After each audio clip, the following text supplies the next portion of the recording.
सब लोग अपनी अपनी जगह से उठे और काम पर जाने के लिए रवाना होने लगे। लेकिन अनन्या आज इतने जल्दी काम पर नहीं जाने वाली थी। वो ऑफिस जाने से पहले चाहत से मिलना चाहती थी और उससे बात करना चाहती थी।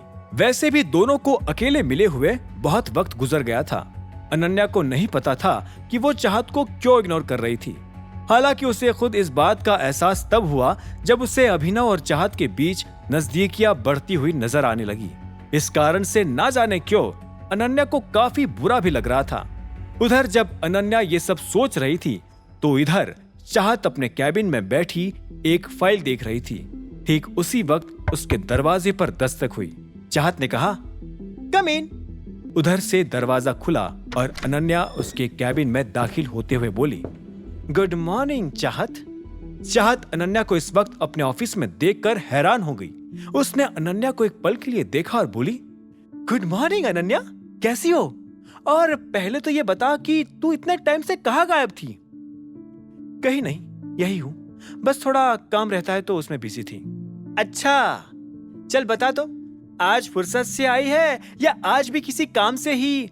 चाहत ने मुस्कुराते हुए पूछा और अनन्या को बैठने के लिए कुर्सी ऑफर की। मुझे अपनी दोस्त से मिलने के लिए भी कोई काम निकालना पड़ेगा क्या? जवाब में अनन्या ने कहा और बैठ गई।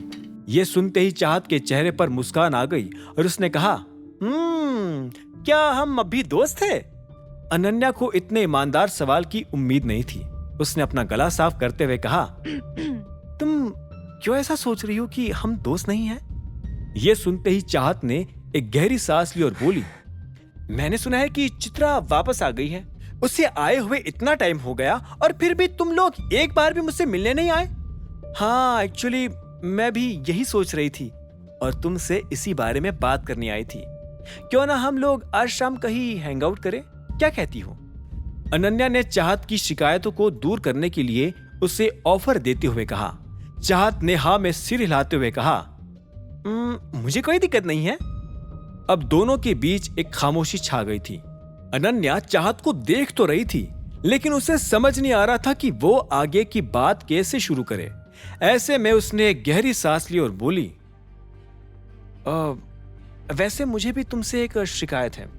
जब से मेरी शादी हुई है तब से तुम्हें मेरे पति से मिलने के लिए तो टाइम मिल जाता है, लेकिन मुझसे मिलने के लिए कभी टाइम नहीं मिलता।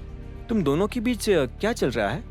उसका सवाल सुनते ही चाहत को हंसी आ गई और उसने कहा, क्यों? हम दोनों के मिलने की वजह से तुम डिस्टर्ब हो रही हो क्या? जहां तक मैं तुम्हें जानती हूं, तुम्हें तो इस चीज की परवाह भी नहीं होनी चाहिए। क्यों नहीं होनी चाहिए मुझे परवाह? वो मेरा पति है, शादी हुई हम दोनों की। हाँ मालूम है, लेकिन तुम उसे कहाँ पति मानती हो?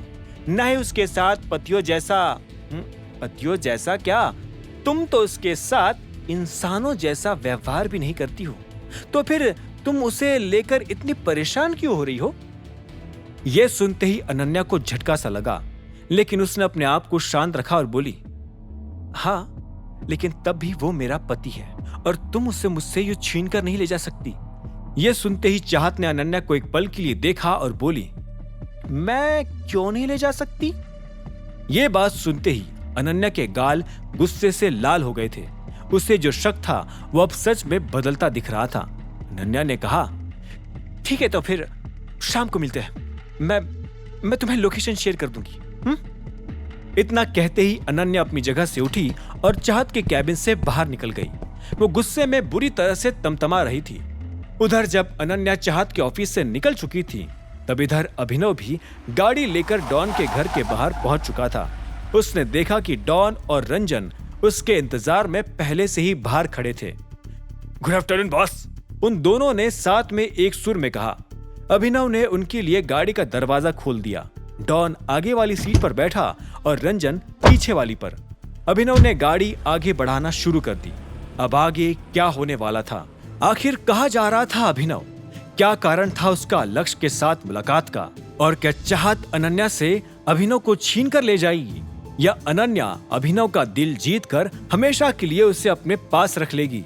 इन सभी सवालों के जवाब जानने के लिए सुनते रहिए आगे की कहानी जानने के लिए देखें अगला एपिसोड सिर्फ पॉकेट एफएम के यूट्यूब चैनल पर। और द रिटर्न ऑफ टाइगर के सारे एपिसोड्स को सुनने के लिए डिस्क्रिप्शन में दी लिंक से डाउनलोड करें पॉकेट FM ऐप।